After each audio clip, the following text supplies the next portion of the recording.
Thanks for coming to this talk on moving from structured XML to Sphinx and restructured text for software documentation. I know it's getting to be near the end of an exciting 2 days, so I really appreciate you coming. So first of all, Sphinx. It's obviously not this one that we are talking about, the creature that would give riddles to travelers, unsuspecting travelers, and then kill them when they failed to answer them correctly. Oedipus finally answered it correctly. It has the head of a woman and the body of a lion. And much as I've been trying, I'm not sure why Sphinx is the name that was given to this system. I'm not sure if there's any connection, but that's the original term. So in this talk, we're going to discuss Sphinx, docutils, and restructured text.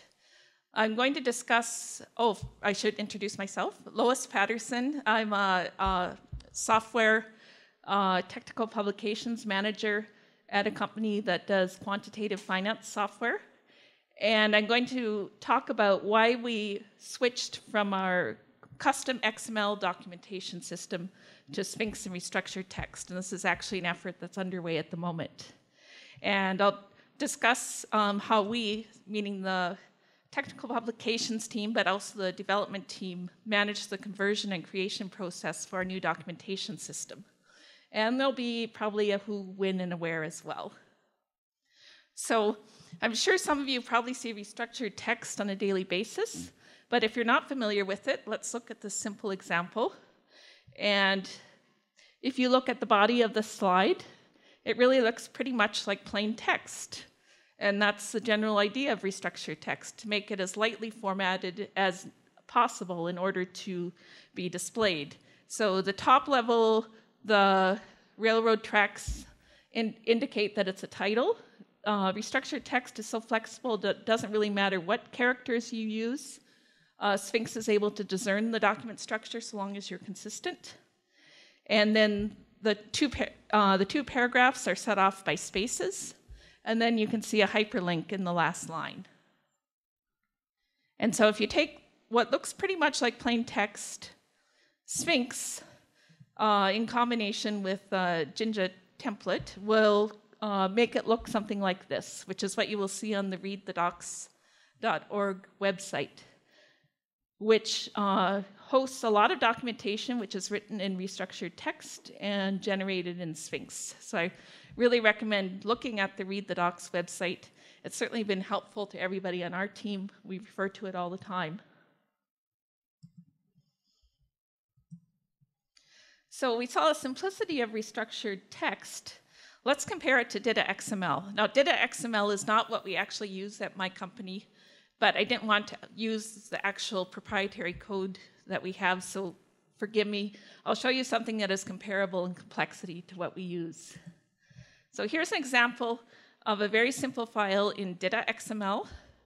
And if it were rendered, it would show the title, troubleshooting, and it would have a single sentence, troubleshoot most common issues. But you can see how much syntax is required to produce that simple result compared to the simplicity of what we saw with restructured text. So how do you go from source to docs with Sphinx? So restructured text, as we saw in the earlier example, is a markup format that's rather similar to Markdown. It has a few more complexities. Some people say restructured text is still too complex, but compared to what we were using, we're really happy to go to restructured text. Admittedly, it's slightly more complicated than Markdown, but I believe it gives you enough extra features that it was worth it in our case. And Sphinx is a static site generator that takes that source and turns it into various formats, HTML, PDF, and there's some other options as well, EPUB, for example. And so, for example, the same workflow where you have Markdown and you have the static site generator Jekyll, it's very similar to having restructured text and using Sphinx as the static site generator. So this is a very wordy slide, but I felt it captured just about everything. And it's from the Sphinx-doc.org website. So these are the supported output formats. And indeed, one of the real advantages of Sphinx compared to Markdown is that it allows cross-references that go through the whole system. And in fact, allows cross-references that go outside your doc system as well. It provides a hierarchical structure. Describing how exactly it creates this document tree is beyond the scope of this discussion, but take my word for it. It does automatic indices. It does really nice code highlighting. It has great support for extensions. People are probably familiar with seeing restructured text for Python function documentation. There's lots of extensions that already exist and some that have been contributed by users. And you can, because it's part of the Python ecosystem, because Python has such a great set of developers, Sphinx is a really well-supported system compared to a lot of alternatives out there. So say you want to give restructured text a try and generate it in Sphinx. Well, as surprising as it may seem, I've seen some instructions which omit the install Python step, but although I know most people here will have done that. At our company, we're using 2.7.x, but 3.3 plus is supported as well. I suggest taking a look at the Sphinx tutorial. It gives you a quick start, which truly is a quick start. You'll be up and generating,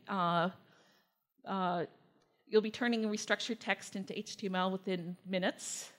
And there's a 20-minute YouTube video, which you might want to look at as well, just to fill in some details. But probably, if you follow the tutorial, you'll have done it before you actually watch the video. But the most important part, if you want to author in restructured text, is take a look at some of the documentation sets that already exist. And read the docs makes this super easy, because most of them have either a view source or viewing GitHub button.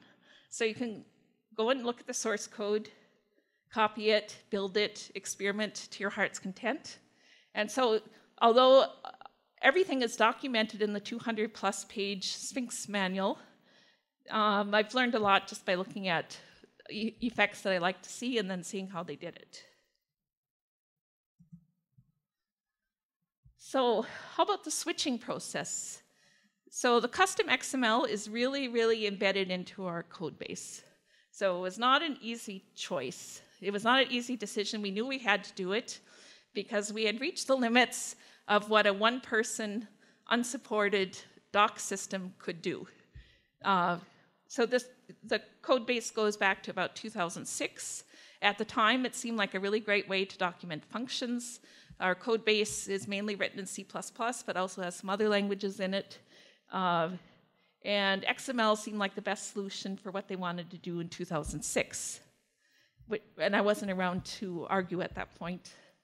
And Sphinx didn't exist until 2008, so I can hardly blame them for not choosing Sphinx at that point. But let's look at some of the advantages of Sphinx and restructured text.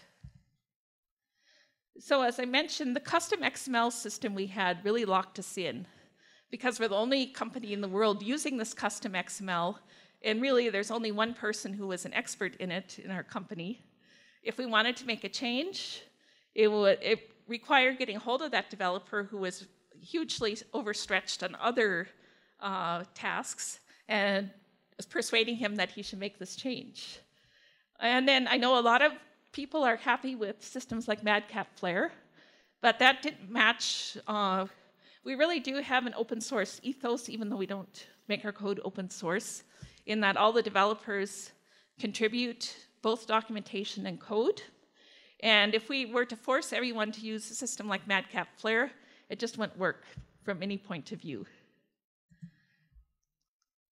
So as I mentioned, there's the really well-developed ecosystem that a Python-based system has. There's versatile outputs. It's really easy to write restructured text. It's easy to read restructured text. Because it's text-based, it operates really well with repositories. And it encourages text-based authoring. So I'll mention this a little later, but there's systems like DocBook XML that really encourage book-style authoring. And the type of system that we had was more or less like that as well. And again, the book paradigm was much more common 10 years ago than it is today. So it's not that I would blame anyone for making that choice, but I think we know topic-based authoring is where it's at nowadays. So everyone writes. By everyone, I mean all our quantitative analysts, all our developers, which is more than 20 people, plus the technical publications team. Everybody contributes to the documentation. And it was really important that whatever system we had be tool agnostic. So most of the physicists seem to really love Emacs. Some people use Vim. In our team, people like Notepad++ and Sublime Text. But it really doesn't matter. As long as it can produce text files, it's a good tool. As mentioned, it's version control friendly. And the last one is sort of an inside joke, I have to say, because I came in one day and somebody had written on the whiteboard, Git is inevitable. Right now we're using Subversion, but we're going to be moving to Git, and of course it'll work well with Git just as it's working well with Subversion. So if we take a comparison of our old versus our new system, proprietary format for our old system, which is almost always bad, really, really complex build machinery. There's no way to adequately describe it in this talk. That's part of, I would say, it's probably sad to say, but I'm pretty sure nobody fully understands the complete build machinery at this point. The documentation is tightly coupled with the product in a way that's not necessarily good. I should have put supports Mathjax under the positives. Sorry about that, because it's definitely a positive. We have a lot of mathematics in our documentation, and we needed a really robust way to display that, and we need to be able to write the equations in LaTeX. So our system did support writing the equations in LaTeX and having them displayed via Mathjax, which is great. And the other positive was about the system is it enforced a programming structure. Like it's set up in such a way that if you want to create a new function, you have to write the specification for the function in this custom XML format first. It's literally impossible to write a function without documenting it. So there's lots of, that's one thing. We definitely support a documentation culture in that sense, although despite the restrictiveness of it.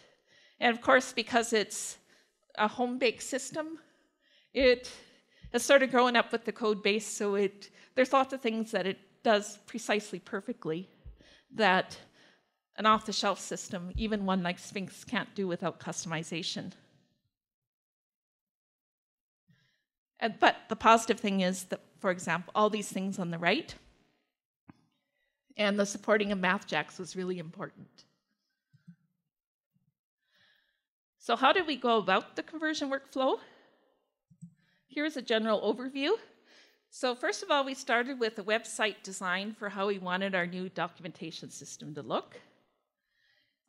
We created templates for how we wanted our documents to look. We converted the content, created new content. All the time we're doing this, we're constantly building it and then integrating it into the product and build system.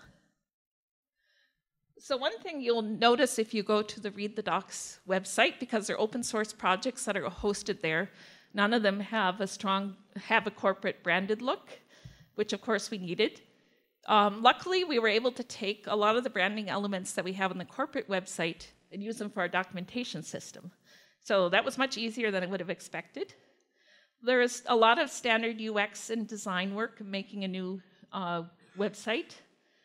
Just as with any other website project, had to liaise with marketing and other stakeholders to ensure that they're happy with the results. So people on my team often ask me if I think this looks better or that looks better, and I will give my opinion, but I will never say that I feel it's necessarily correct. I say, ask at least a couple other people, because I never want to be the one person who makes that decision. I think it has to be collaborative.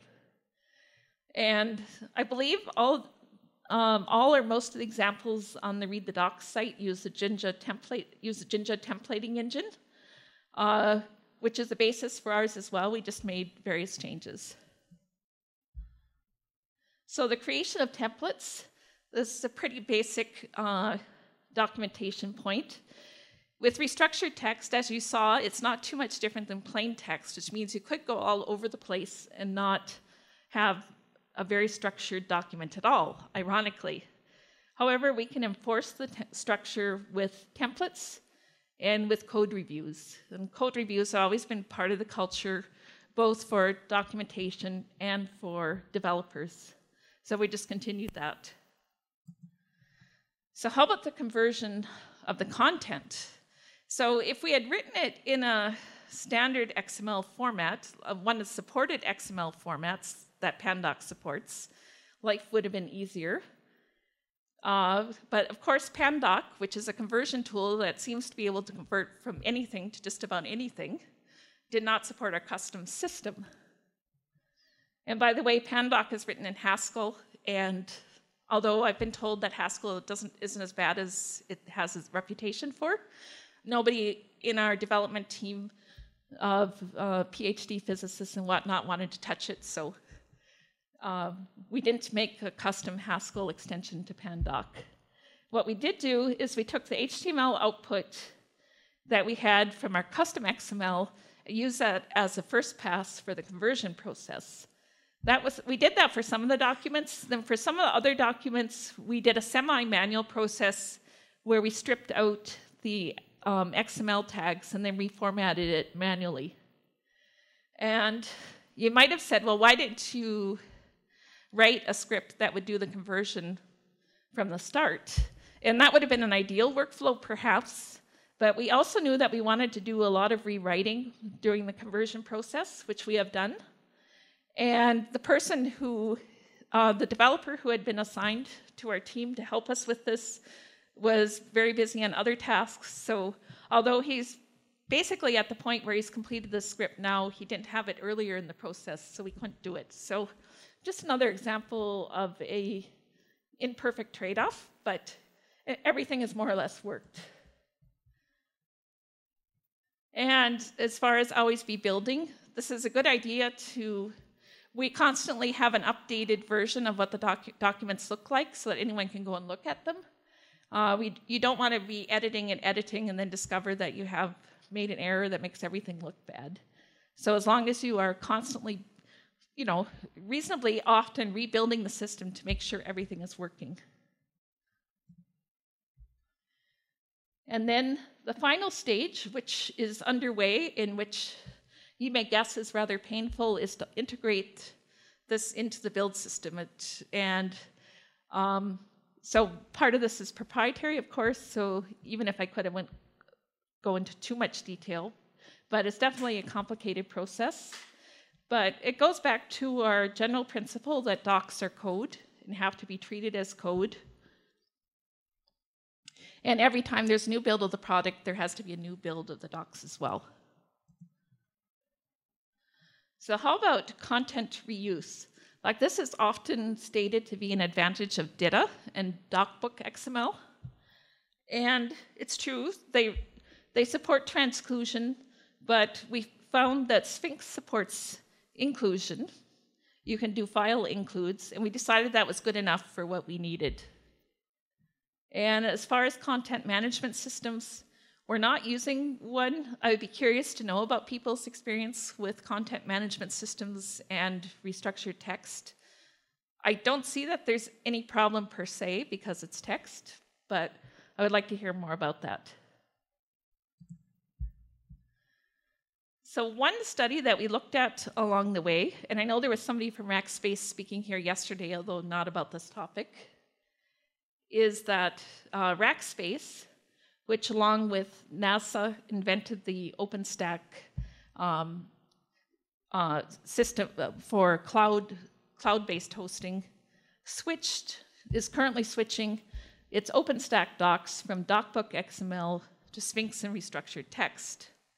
And you can read more about this conversion at the 2 links I have here.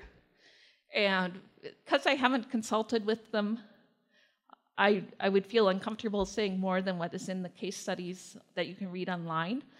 But what's described there, the restrictions they were finding with DocBook are similar to the restrictions that we were finding with our own XML-based system. So how about customizations and extensions?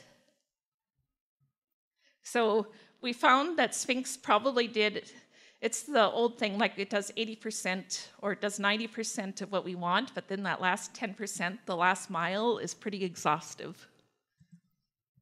So let's start with enhanced Mathjax support. So it turned out that in our custom XML system, they had made special extensions to Mathjax to make it do more sophisticated things than Mathjax does naturally. But because we had a good programmer, he was able to bring over these existing Mathjax customizations to our restructured text, so that's been great. And then there's various custom extensions. And as I mentioned, our code base is a bit gnarly. So the docs have to, so the part of the documentation that does not rely on pulling information from the code went pretty quickly. It might have been nice to have a little bit more automation to the conversion, but that part has gone reasonably smoothly. The part where we have to pull the information from the code is a bit more challenging, but we've made good progress. And we have a release at the end of November, I think. So what are some of the further enhancements we would like to do? Well, we use, in addition to the custom XML, we also use Doxygen. And from the reading I've done, it looks like it should be possible to substitute restructured text for this. I have to experiment some more, but it looks like it looks possible.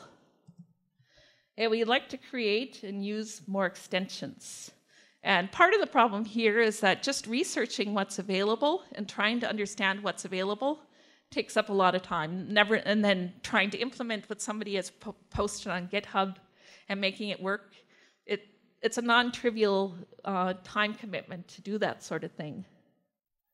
So I suspect that a lot of what I might think that I want may already exist, but the part about bringing it into our system and adapting it will take some research and some time. So what part could have been better? Well, it would have been nice to start sooner. As I mentioned, though, it wasn't possible to start the conversion to Sphinx before Sphinx existed. And then once we were entrenched, it was hard to find developer resources that were available to be committed to our documentation project when there's so many other things that the developers can do so far as making new products and whatnot. But finally, the decision was made that our documentation was really holding us back in terms of presenting the modern look that we would like. There was a lot of improvement in search and navigation that we could get if we moved to a system like Sphinx. And so finally, we did get the developer resources. More automation certainly would have been nice, as I mentioned. And again, this all goes to lack of time. We are trying to, and part of the problem with the automation is that we didn't know if it would be, how successful it would be in edge cases, and there's a lot of edge cases. So that's why we went with the semi-manual conversion. And this is a general software engineering, documentation, research writing, every type of thing practice, but it's something I always have to remind myself. And in fact, I should probably go and do it tonight. If you have a big task, break it down into as many bits as you can. If it's scary, start looking at all the different pieces, and then start looking at each different piece and figure out what you need to know from other people, and start trying to get that information. So what if you are considering whether you should use Sphinx and restructured text? Well, as I mentioned, there's other systems too. There's Markdown, different flavors of Markdown. There's AsciiDoc, which I've read a bit about, but I'm not an expert to say the least. DocBook XML, which I think a lot of older documentation systems use DocBook. Perhaps they are happy with it, but it does have limitation that it's very book focused. Data XML, and I would say this is also true for DocBook, they really tend to discourage the occasional or the casual contributor. It's easy for someone who occasionally writes to jump into writing restructured text or Markdown. It's much harder for someone who occasionally writes to jump into writing Data XML. And Data XML often involves custom tools that only a small part of the team have. For example, with our custom XML system, and I know a lot of Data XML systems use Oxygen XML, which is a very nice tool for editing XML, but not everybody on the team had it, just the documentation team. And there might be other alternatives as well, but those are some of the main ones that I would consider. Okay, so I would say don't design your own custom bespoke system from scratch by yourself. But I have to admit that for the situation they were in at the time, when they started this product, which is extremely complex and very intense, it was a perfect solution. And I can see why they felt there was nothing that existed that was going to solve the problem that they had.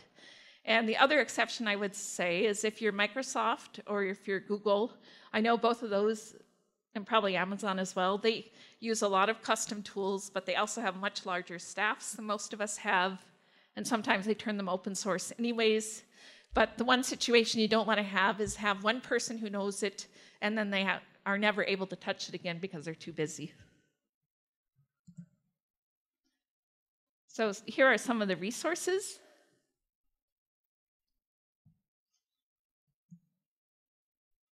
And thanks very much for attending, and I guess we can start with questions.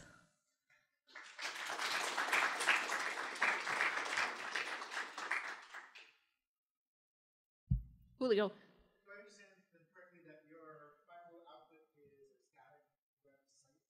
Yes. Given that, can you just talk sort of briefly, like maybe why Markdown wasn't the right answer for that? And then the second part is, if you're going to write more like a printable, a white paper or a book or something, is what did you look at ASCII.doc and how was that compared, or how do these three? It's Sphinx, I think, had an edge because people were already familiar with it. And I know people have said good things about ASCII.doc. I have a feeling it doesn't do exactly what we want to do. That was my impression from looking at it, but I'd be hard-pressed to say exactly what it didn't do.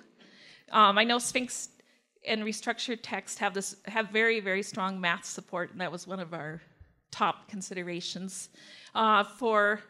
For white papers, Sphinx does have an EPUB output. I haven't tried it yet, but in principle, it could work.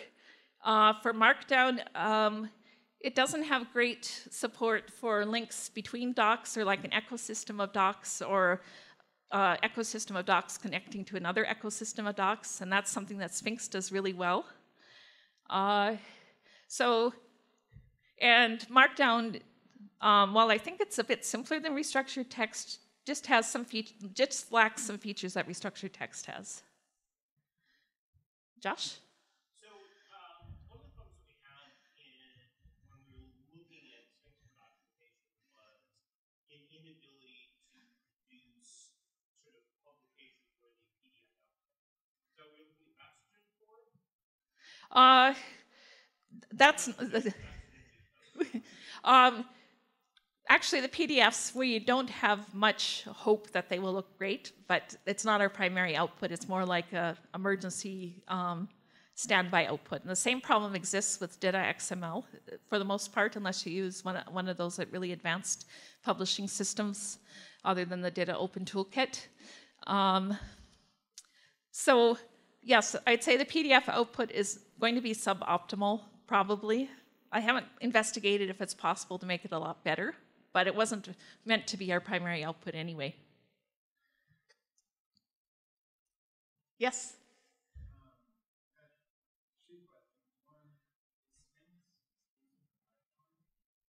No, actually it was developed around Python, but from what I've read, it now supports other languages as well. I mean, C++ and Java, I think, and perhaps somebody else knows more languages.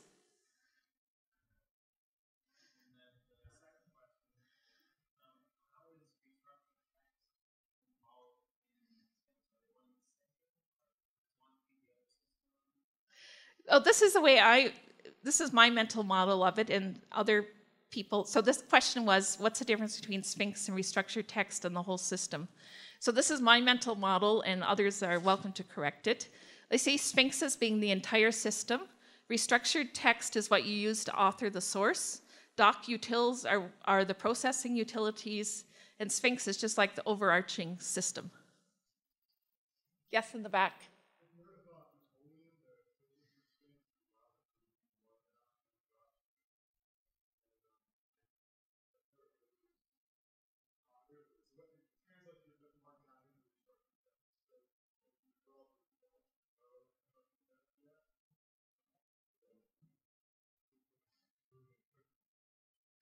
So to repeat, Napoleon is a plugin that could be used to convert restructured text in your doc strings to, markdown in your doc strings to restructured text, therefore allowing a way for developers who don't know restructured text yet to get the benefit of it. Like, I guess my question with that would be is if you had some restructured text specific features, you would miss out on those, right?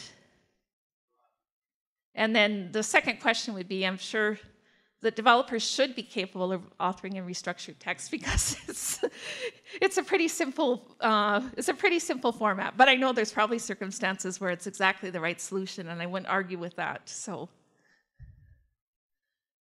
yes.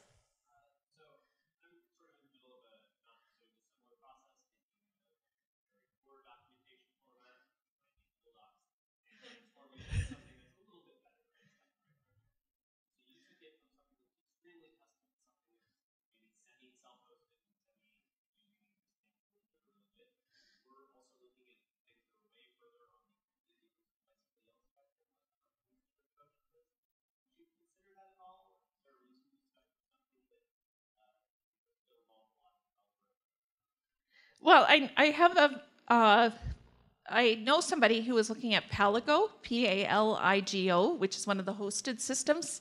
But I think that the ethos of the company is that we really wouldn't want to go for a hosted system. We really wanted something that can be supported completely with open source tools and our own extensions. So we didn't want to get into anything proprietary again. Paligo. And Josh?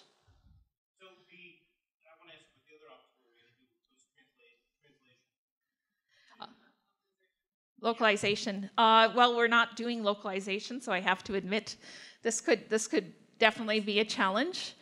I think it would come down to imposing, because I have done translations under other systems before, and these are text files, so I think it would come down to enforcing a discipline that you could use the same things, the same tricks that you have for localization, like make sure that you say the same thing.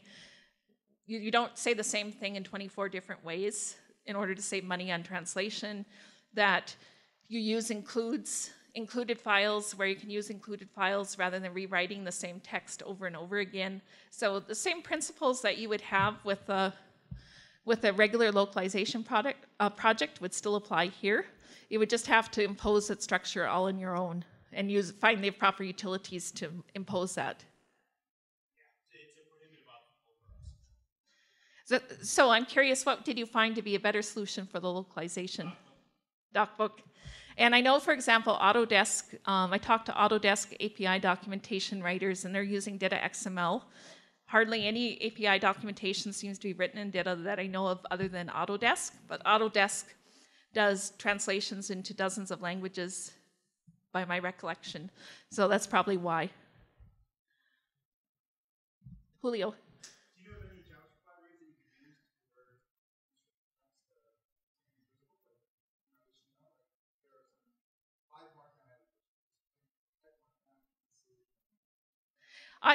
I think you can.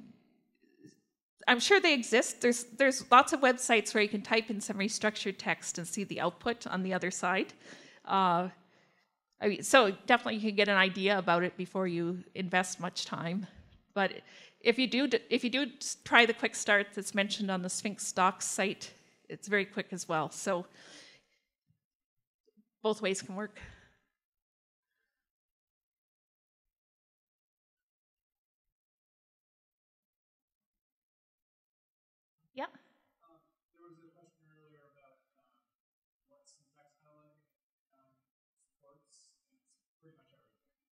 That's right. Yeah, we're using, I believe that we have JSON, we have C++, we have, we have various code that we are using, and it's properly highlighted. You just have to specify it as such. Or I think you can even guess, but it's probably better to specify. So the question was about code highlighting. Yes.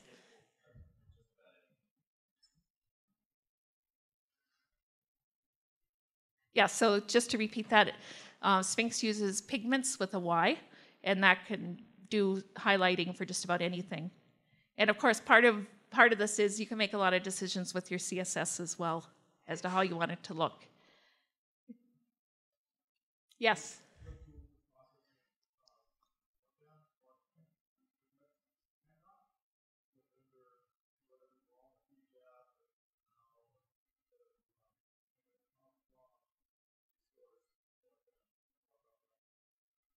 Yes. PANDOC is very cool. As I mentioned, we used it for some of our conversion, but also you can just use it online and make a PDF or whatever you want out of some restructured text that you throw down onto the page, or other formats as well.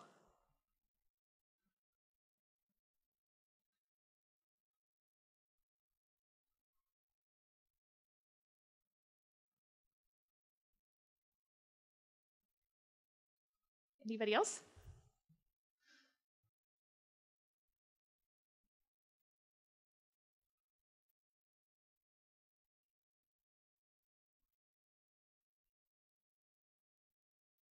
Thanks.